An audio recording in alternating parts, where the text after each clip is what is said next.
എൻ്റെ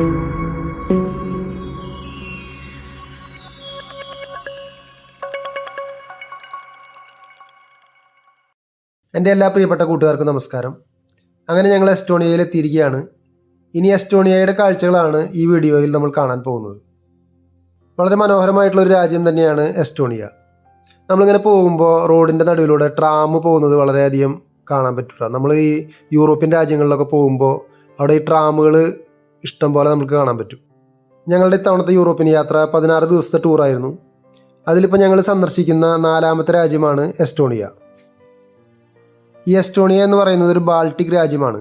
അപ്പോൾ ഞങ്ങൾ ഈ യാത്രയിൽ 3 ബാൾട്ടിക് രാജ്യങ്ങളായിട്ടുള്ള ലിത്വാനിയ, ലാത്വിയ, എസ്റ്റോണിയ അങ്ങനെ 3 രാജ്യങ്ങളും കാണുന്നുണ്ട്.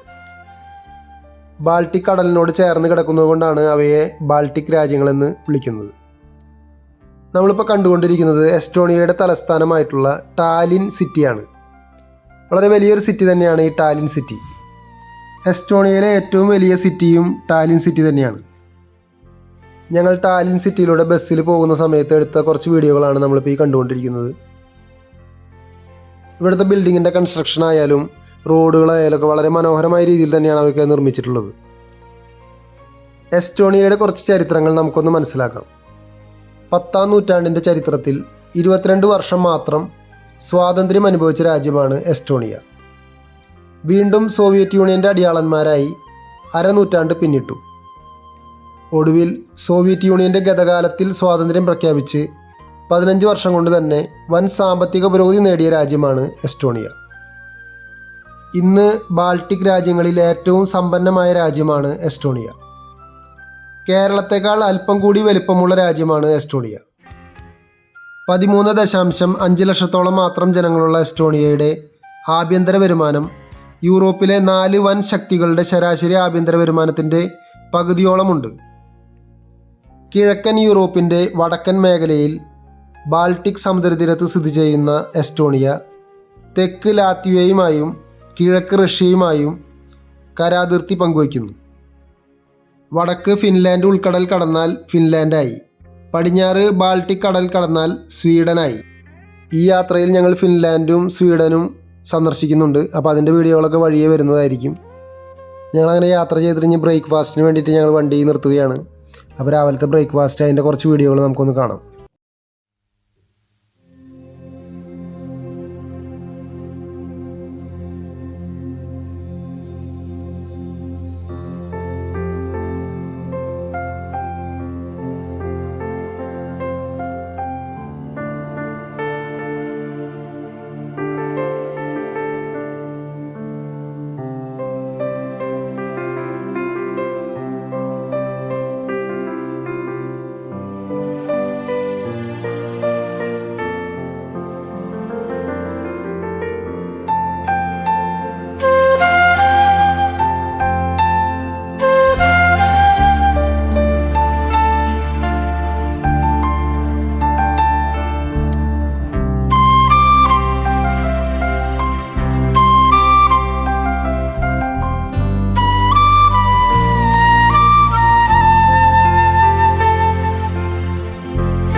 അങ്ങനെ ബ്രേക്ക്ഫാസ്റ്റ് എല്ലാം കഴിഞ്ഞ് ബസ്സിലേക്ക് കയറിയിരിക്കുകയാണ്. അപ്പോൾ വളരെ നല്ലൊരു ബ്രേക്ക്ഫാസ്റ്റ് തന്നെയായിരുന്നു.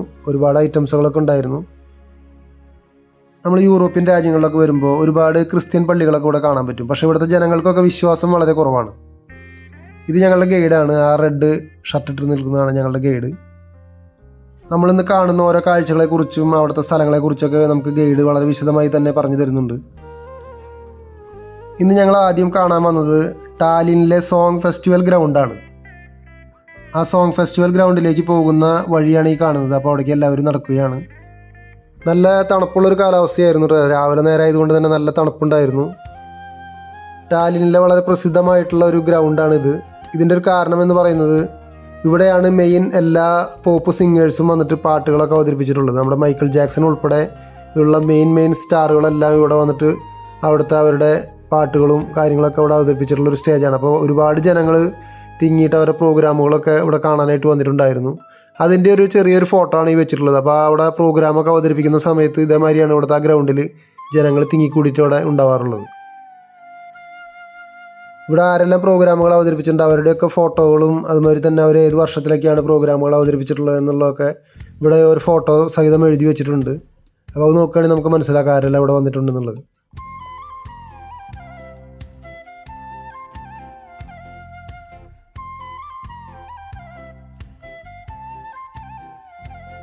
ഇനി നമുക്ക് ആ ടാലിനിലെ സോങ് ഫെസ്റ്റിവലിൻ്റെ ഗ്രൗണ്ട് ഒന്ന് കാണാം. ആ കാണുന്നതാണ് ആ സോങ് ഫെസ്റ്റിവൽ ഗ്രൗണ്ട്. വളരെ നല്ല പച്ചപ്പായിട്ട് കിടക്കുന്നുണ്ട്. ആ തൊട്ട് അറ്റത്തായിട്ട് കാണുന്ന ആ ബിൽഡിങ്ങിൻ്റെ തൊട്ട് അടിയിലായിട്ടാണ് സ്റ്റേജൊക്കെ ഉണ്ടാവാറുള്ളത്. അവിടെയാണ് പ്രോഗ്രാമുകൾ അവതരിപ്പിക്കാനായിട്ട് ഇവരെല്ലാം വരാറുള്ളത്. അപ്പോൾ ഈ ഗ്രൗണ്ടിലാണ് ജനങ്ങളെല്ലാം ഇരുന്നിട്ട് പ്രോഗ്രാമുകൾ കാണുന്നത്. ഈ ഗ്രൗണ്ടിൻ്റെ സൈഡിലായിട്ടൊരു സ്റ്റാച്ചു ഉണ്ട്. ആ സ്റ്റാച്ചു ഗുൽസവ് ആൻഡ് സങ്സ് എന്ന് പറയുന്ന ആളുടെ സ്റ്റാച്ചു ആണ്. ഈ ഗ്രൗണ്ടിൽ വന്നപ്പോൾ ഫുള്ള് പച്ചപ്പാണ് കേട്ടോ. നല്ല ഭംഗിയുണ്ട് കാണാനായിട്ട്. മൊത്തം അങ്ങനെ പച്ച വിരിച്ച് കിടക്കുകയാണ്.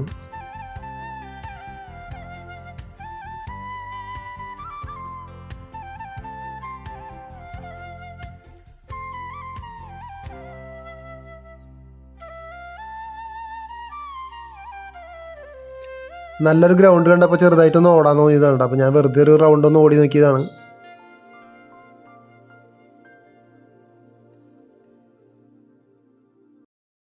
ഞങ്ങൾ വന്നത് എന്തായാലും നല്ലൊരു കാലാവസ്ഥയുള്ള സമയത്തായിരുന്നു. അതുകൊണ്ട് തന്നെ നമുക്കധികം വല്ലാണ്ട് തണുപ്പും വല്ലാണ്ട് വെയിലും ഇല്ല. അങ്ങനത്തെ ഒരു നല്ലൊരു കാലാവസ്ഥയായിരുന്നു. ഇവിടെയൊക്കെ മഞ്ഞ് പെയ്യുന്ന സ്ഥലമാണ് കേട്ടോ. ശരിക്കും പറഞ്ഞാൽ ഇവിടുത്തെ ഈ ബിൽഡിങ്ങുകളും ഈ ഇരിക്കുന്ന സ്ഥലങ്ങളൊക്കെ മഞ്ഞ് വീഴ്ചയുള്ള സ്ഥലങ്ങളാണെന്നാണ് പറഞ്ഞത്. അപ്പോൾ ഇവിടെയൊക്കെ നമ്മൾ ഈ മഞ്ഞ് കാലത്തൊക്കെ വരികയാണെങ്കിൽ ഇവിടെയൊക്കെ ഫുള്ള് മഞ്ഞും അതുമാതിരി ഈ മരങ്ങളിലൊക്കെ മഞ്ഞായിട്ട് വളരെ ഭംഗിയുള്ളൊരു സീനറിയൊക്കെ നമുക്ക് കാണാൻ പറ്റുന്നതായിരിക്കും.